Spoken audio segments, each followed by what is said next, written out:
अस्सलाम वालेकुम नाजरीन, एक नई वीडियो के साथ मैं मोहम्मद नमान सादक। आज की इस वीडियो में हम देखेंगे कि बैरून मुल्क मुकीम पाकिस्तानी किस तरह बैंक अल्फला में रोशन डिजिटल अकाउंट ओपन कर सकते हैं।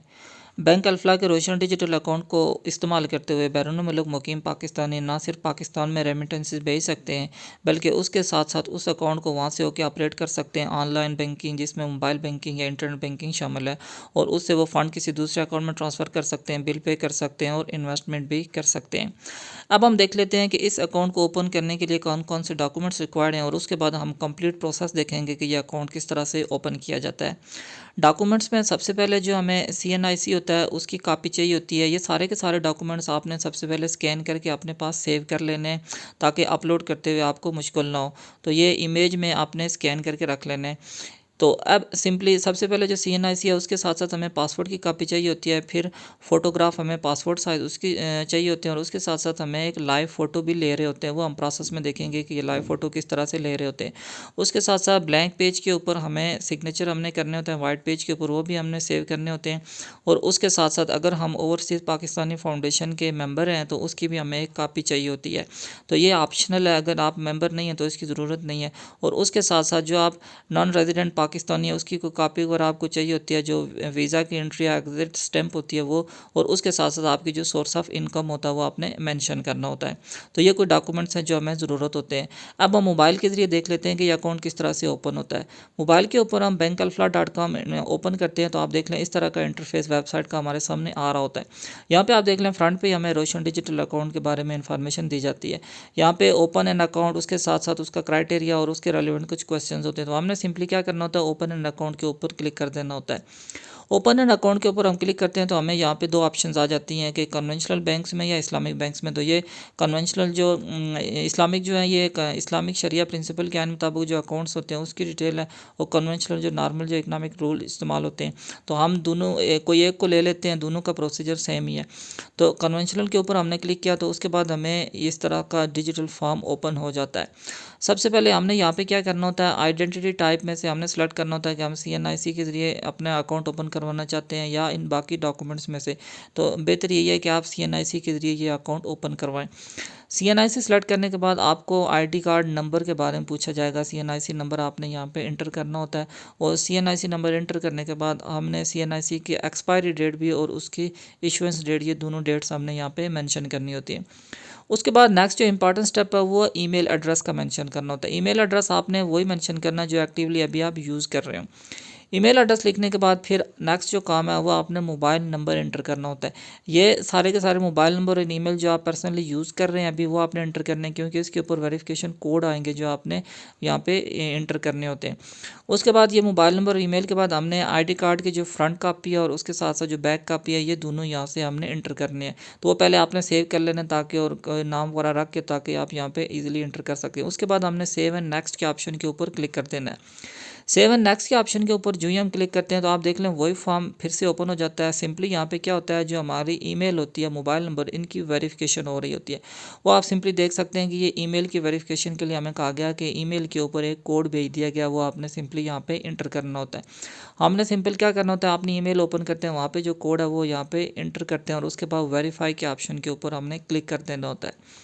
वेरीफाई के ऑप्शन के ऊपर जो ही हम क्लिक करते हैं तो 5 स्टेप प्रोसेस हमारे शुरू हो जाता है जो अकाउंट ओपनिंग के लिए ज़रूरी होता है। सबसे पहले यहाँ पे हमें जो फर्स्ट स्टेप आता है वो टर्म्स एंड कंडीशन का होता है। हमने सारे की सारे टर्म्स एंड कंडीशन पढ़नी होती है, और उसके बाद टर्म्स एंड कंडीशन पढ़ने के बाद इन टर्म्स एंड कंडीशन को हमने एक्सेप्ट करना होता है। टर्म्स एंड कंडीशन को इस तरह आप एक्सेप्ट करेंगे, और उसके बाद फिर सेव एंड नेक्स्ट के ऑप्शन के ऊपर हमने क्लिक कर देना होता है। सेवन नेक्स्ट के ऑप्शन के ऊपर जो ही हम क्लिक कर देते हैं तो उसके बाद नेक्स्ट जो सेकंड फेज़ आ जाता है उसमें पर्सनल इन्फॉर्मेशन आ जाती है। यहाँ पे हमने जिस तरह का इन्फॉर्मेशन हमारे CNIC के ऊपर इंटर होती है उसी तरह की इन्फॉर्मेशन हमने यहाँ पे करने लिखनी होती है।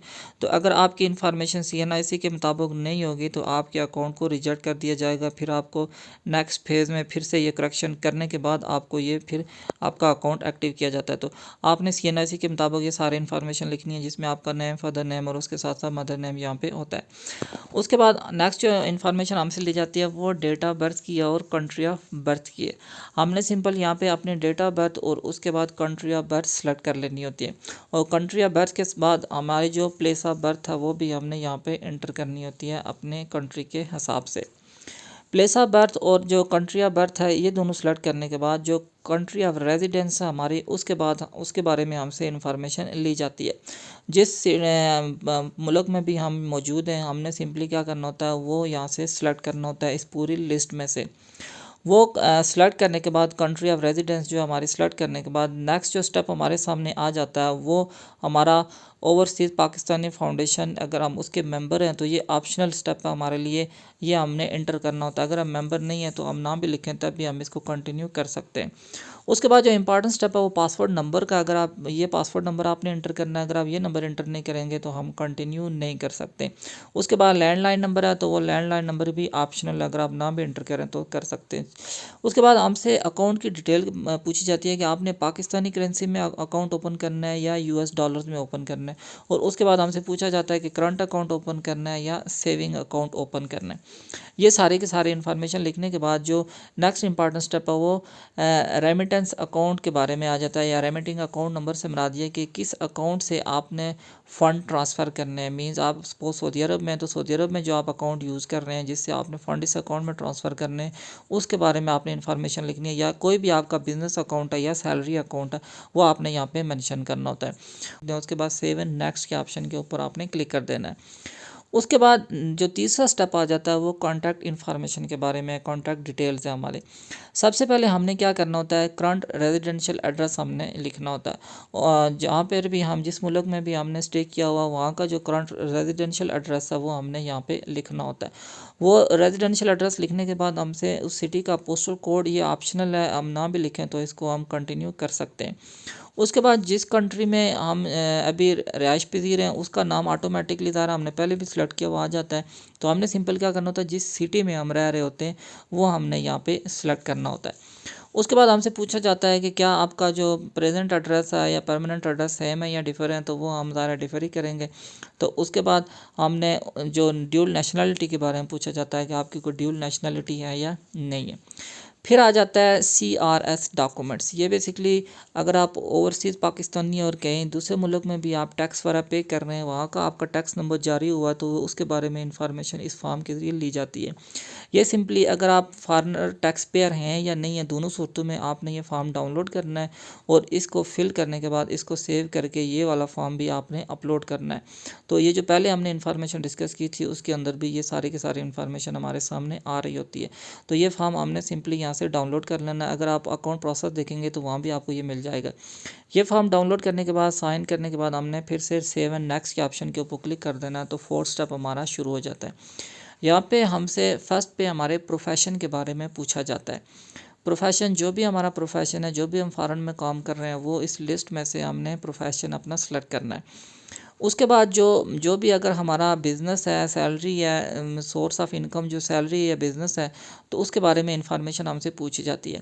अगर हमारा बिज़नेस है तो हमने नेम ऑफ़ बिज़नेस लिखना है, जो हमारे बिज़नेस का नाम है। अगर सैलरीड है तो जो हमारा नेम ऑफ़ एम्प्लॉयर है जिसके पास हम काम कर रहे हैं वो हमने यहाँ पे लिखना होता है। नेम ऑफ़ एम्प्लॉयर के बाद जो हमारे टाइटल या पोजीशन है जॉब के अंदर, जो उस कंपनी के अंदर, तो वो हमने यहाँ पे लिखनी होती है। और उसके बाद सोर्स ऑफ इनकम, अगर हम सैलरीड हैं तो ज़्यादा सैलरीड ही होंगे, और उसके अलावा भी कोई सोर्स है तो फिर सैलरीड एंड अदर की ऑप्शन हमने सेलेक्ट करनी होती है। उसके बाद इनकम स्लैब्स आ जाती हैं, हमने से यहाँ पे स्लैब सेलेक्ट करनी है कि किस रेंज में हमारी इनकम फॉल कर रही है। उसके बाद नेक्स्ट जो इम्पॉर्टेंस आ जाता है कि जो प्रूफ ऑफ इनकम है, अगर आप सैलरीड हैं तो वहाँ पे जो भी आपको कार्ड बना हुआ है, एम्प्लॉय कार्ड वगैरह, तो वो आपने सिंपली उसकी कॉपी यहाँ पे अपलोड कर देनी है। वो अपलोड करने के बाद जिस कंपनी में आप काम कर रहे हैं उसका जो मुतल्लिका ऑफिस है उसके बारे में इंफॉर्मेशन आपने यहाँ पे लिखनी है कि किस ऑफिस में हम यहाँ पे काम कर रहे हैं। वो इन्फॉर्मेशन लिखने के बाद सेव एंड नेक्स्ट कर देना, तो लास्ट स्टेप हमारे सामने आ जाता है। यहाँ पे सबसे पहला जो स्टेप है वो लाइव कैमरे का, हमने सिंपल टेक फ़ोटो के ऊपर क्लिक करना तो कैमरा ओपन हो जाएगा और यहाँ से हमने एक फ़ोटो ले लेना है। फ़ोटो ले लेने के बाद जो बाकी डॉक्यूमेंट्स हमने शुरू में डिस्कस किए थे वो आ जाएंगे कि वो हमने सिंपली यहाँ पे अपलोड करने हैं। यहाँ पे आप देख लें पासवर्ड की फर्स्ट पेज, सेकंड पेज, जो ये सारे के सारे इन्फॉर्मेशन सोर्स ऑफ इनकम के हवाले से सारे के सारे डॉक्यूमेंट्स हमें अपलोड करने होंगे। तो इस पोर्शन को मैं अभी स्किप कर रहा हूँ, मैंने कुछ रेफली से इमेजेस यहाँ पे अपलोड किए हैं। तो उसके बाद सिंपली हमने फिर से क्या कर देना है, सेव एंड नेक्स्ट के ऑप्शन के ऊपर क्लिक कर देना होता है। आप देखें ये सबमिट की ऑप्शन जो है लास्ट स्टेज है, जो ही हम इसके ऊपर क्लिक कर देते हैं तो आप देख लें हमारी एप्लीकेशन जो है वो प्रोसीड हो जाती है। हमें एक अकाउंट नंबर भी टेम्परेरी तौर पर जारी कर दिया जाता है। अब सिंपली क्या होगा, बैंक का नुमाइंदा हमसे कॉल करेगा, ये सारी की सारी इन्फॉर्मेशन वो वेरीफाई करेगा, जो जो डॉक्यूमेंट्स हमने अपलोड किए हुए हैं उन सब डॉक्यूमेंट्स को वेरीफाई करेंगे और उसके बाद जो हमारे इस अकाउंट को परमानेंटली एक्टिव कर दिया जाएगा। और उसके साथ साथ हमें बैंक अल्फला जो है हमें मुख्तलिफ जो चैनल्स प्रोवाइड कर रहा है, जैसे इंटरनेट बैंकिंग या मोबाइल बैंकिंग, तो उसका लिंक भी हमें प्रोवाइड कर दिया जाता है और फिर हम इस तरह इस अकाउंट को यूटिलाइज़ कर सकते हैं। तो ये था बैंक अल्फला का रोशन डिजिटल अकाउंट।